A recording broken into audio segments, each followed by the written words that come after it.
You're listening to the Misfit Preachers, Talian Chavidjan, Jean Larroux, and Byron Yan from prodigalpodcast.com. We're plagiarizing Jesus one podcast at a time.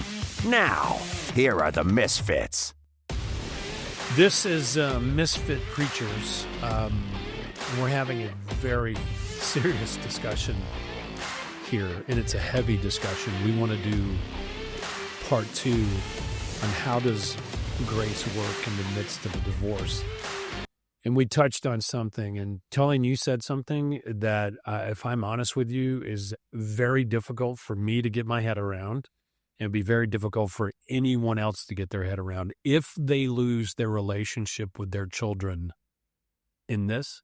And you said freedom is coming to the place where you don't need the relationship with your children to live and be free. That hits so hard. It seems like a wall that cannot be scaled and is so paradoxical to our instincts, but I know is true. It is possible to live there.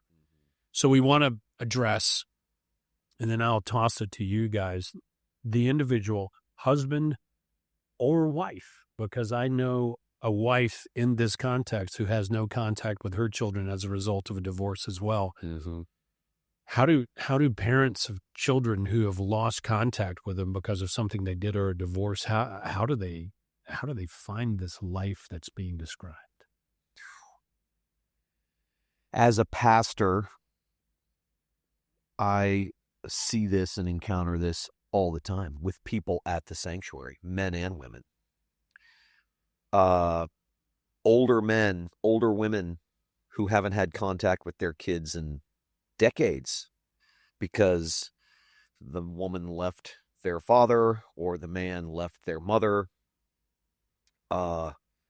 This is a real deep and profound pain. Losing my first marriage via divorce and that relationship was incredibly painful, especially in light of the fact that I was a significant contributing factor to the end of my first marriage. I failed my first wife across the board. Losing a relationship with your kids is something I can't imagine. My kids, by the grace of God, never blinked. They were hurt. They shared their heart. They let me have it. We had the hard conversations, but they never blinked. They never disconnected from me. They never stopped talking to me. They never stopped me from talking to them. And their mother, my first wife, didn't try to sort of sequester them away from me either. So I don't know existentially what that feels like. I cannot imagine the pain, honestly. It's almost like dealing with the death of your child while they're still alive. And that is, the death of a child is the worst pain in this life that I can imagine. I can't imagine a worse pain. So this is a very real, very live, very deep issue that plagues tons of people that I personally know, that I talk to, people of all ages. So this topic is uber important, in my opinion, in terms of where do those people find the light to keep going on.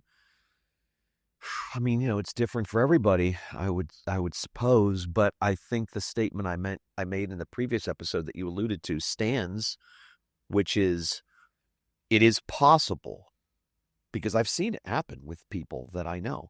It's possible to go on living without that relationship, in the same way that it is possible to go on living if you lose a limb. Right. I think the analogy, or the way that you described it, it's a death that continues to live, indicates to me that what a person is really dealing with and really needs to process is similar to grief. Processing grief in order to come to terms with a real, tangible loss. And I think a lot of people who are estranged from their children, banned from their children, have no access to their children because of whatever circumstance, may not even realize that that's what they're experiencing. That the pain they're feeling is that loss? It's grief. Right. The Yeah. grief of... You're enduring a death, Yeah. a real death. Yeah, and that validates the pain and the feeling and the torture of that circumstance. The real question we're asking is, how does grace, the gospel, Christ allow us, show us a pathway to come to terms with it? We're going to walk with a limp the rest of our life, but how does it allow us to come to terms with that reality? Life is never going to be the same. Well, I think when Tullian said previously, he said it gets you to the place where you don't need it. I would nuance that and say the gospel brings you to the place where you don't have to demand it to be okay. But it doesn't eliminate the need to You may want. want it, you may desire it, but to demand it, knowing the pain you've inflicted and hurt, you don't have to demand it, because you can find some measure of ability to park in the blue space and walk in with the limp. You don't have to demand wholeness in that sense. And it hurts like hell. I had the same experience you had. Kids, let me have it. My son wrote me the letter that to this day I haven't read again, because it was so right and so true and so painful to hear from his lips. And those relationships being intact, I can't imagine a day. And that was said in the context of love. There was never an unanswered phone call, never an unresponded text. And so that pain is there. On my 50th birthday, all this had gone down. 10 years ago? 15? Well played. It was my birthday. I was in Nashville, and I was alone. And my children refused to come to my birthday party. And my daughter, who is this combination of grace and strength, showed up. I'll meet you here. We met at a ramen restaurant in Nashville. And I was grateful that she showed up, but 2/3 were missing. So it was obvious the jaggedness of this encounter. And it came up, and I was defensive, even in the presence of my daughter, Lauren. And in the conversation, I remember saying to her, and we've rehearsed this many times, and I have a great relationship with her. I said, Lauren, look around this room. 50% of the people you see in this room are divorced and remarried. Do you think those people have endured what I've had to endure going through a divorce with your mother? Which sounded like a great justification. Mm-hmm. And my daughter looked at me and she goes, but you are my dad. Right. You are my father. There were realities that I thought about you that I just discovered the hard way that are not true. And if they are true, they're buried so deep in your selfishness that they can't be found anymore. And she told me, Dad, your sons are not here because their lives have been so disoriented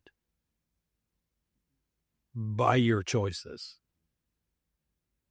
I cannot tell you in retrospect how thankful at this stage I was for that conversation with my child. It took such courage, because what it showed me in that moment is something that we don't consider, but what does this look like? What does this feel like from that child's perspective, which is something we never consider when we're climbing into bed with the wrong person. Yeah. She brought me right back to that decision and said, point blank, you did not think about anyone but yourself, including your children. Yeah, and if I were to get practical right now because of the conversations I have with people, I get asked on a regular basis by men and women who have lost relationship with their children. What do we do? What do I do here? And the practical advice I give them is don't ever shut off the communication lines. Ever. I was sitting with a guy 6 or 7 years ago who had an affair, got a divorce, and had virtually no relationship with his 3 kids at all. And they were all adults. And he was really, really angry about it. Like, I mean, my gosh, I mean, it's been 10 years already. And do they not understand that there's more to it than meets the eye? And why aren't they forgiving me? And, you know, their mother wasn't this great wife in the first place. And so he just stopped talking to him. Just stopped completely. And I looked at him and just said, man, you are enslaved to self-justification. You want to know what your kids probably need to hear more than anything? No rationalization, no excuses. You look at them in the eye and you say, I am so sorry that I cheated on your mom. She did not deserve that. I promised to love her and protect her and keep her, and I failed. And I didn't just fail her in failing that way. I failed you. I hurt you. I injured your heart. I have no excuses. I am sorry. Full stop. Don't try to explain the bigger context. Don't try to, which, my God, people do this all the time. I did in the beginning. Like, you know, mom was like this and mom was like that. And so, yeah, I would say keep the communication lines open. Own 100% of your part without even mentioning. Do not even mention to your kids one thing about the way in which their mother or father failed you. 100% agree Yeah. with what you're saying. And that obligation, I think, falls on us. When we first started this podcast, we each talked about our stories that were stories of failure, stories of hardship, things, self-inflicted wounds around the table. My daughter, Hannah Grace, said to me, she said, I love you, and I can't listen. Yeah. We have never not traded texts. We have never not called each other. We have never missed a birthday. We have never done it. There's never been any moment ever of separation between us. Always eye to eye, always lockstep with love. To even know that I hurt her so bad, Yeah, that she can't hear the story. And we were fine. We're still fine. But I knew one person couldn't bear to hear it. Yeah. It still hurts. Yeah. Hell yeah. Hell yeah, man. There's a piece of advice that's ubiquitous out there as it concerns divorce and children. Adult children, young children, whatever. And the advice is don't pull them in, don't involve, don't incriminate the other spouse, husband or wife in the process. And I can't tell you on the one hand how important it is to heed that advice and how hard it is to heed that advice at the same time. Yeah, to practice it. And there are some circumstances that are out there and some parents who don't have access to their children because one spouse violated the inviolable principle.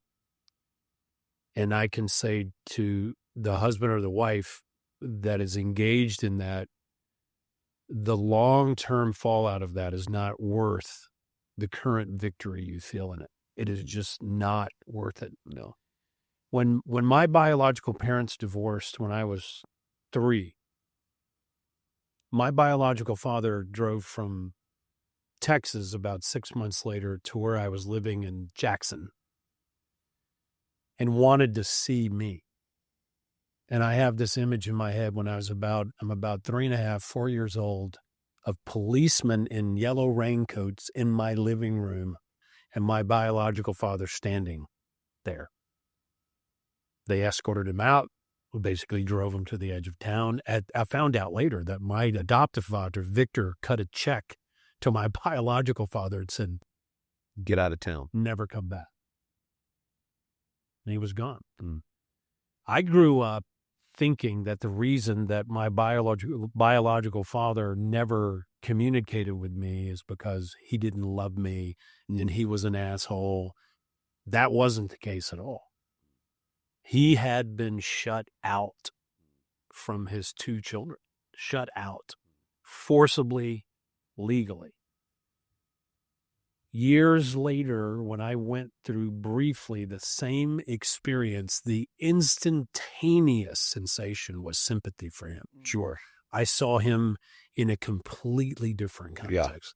He used to call me every single year on my birthday,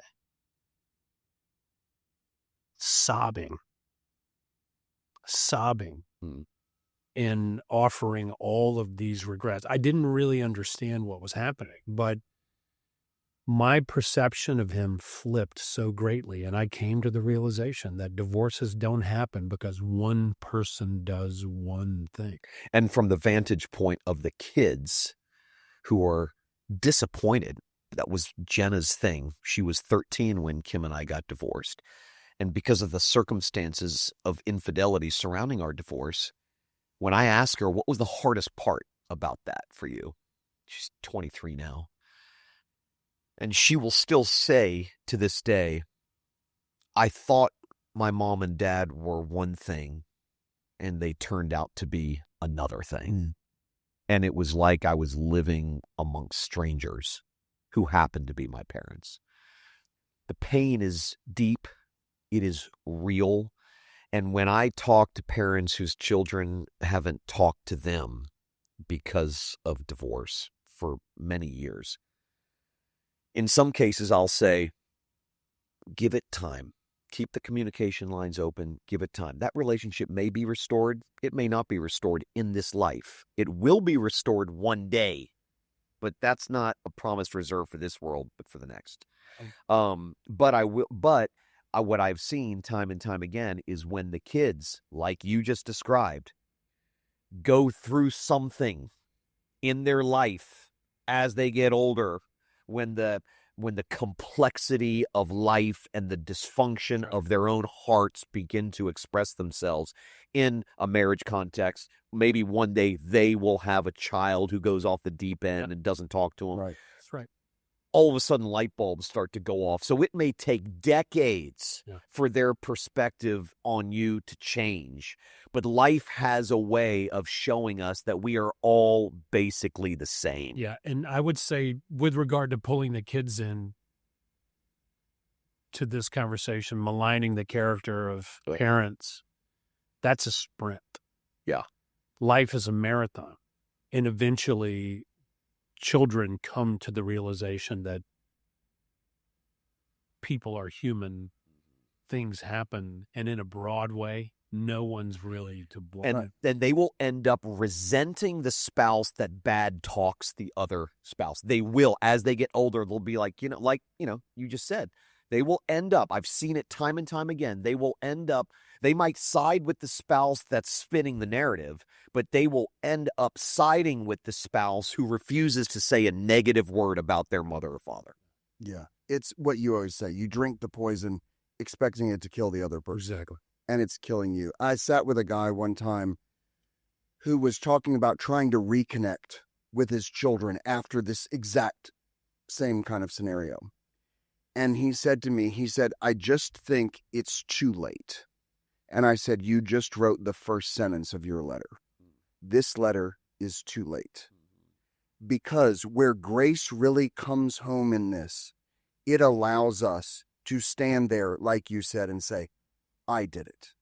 I was the one. I participated. I did sign the paperwork. It doesn't matter who filed. I signed. This is where it ended. And Jesus found me there, so I can now put myself here. That's a great place to end it, man. I don't know that can be improved. And again, heavy subject, but necessary conversation. So we hope it's helpful. You've been listening to the Misfit Preachers. Like, subscribe, and share. More grace-centered resources at prodigalpodcasts.com. That's Prodigal, Prodigal, podcasts with an S.com.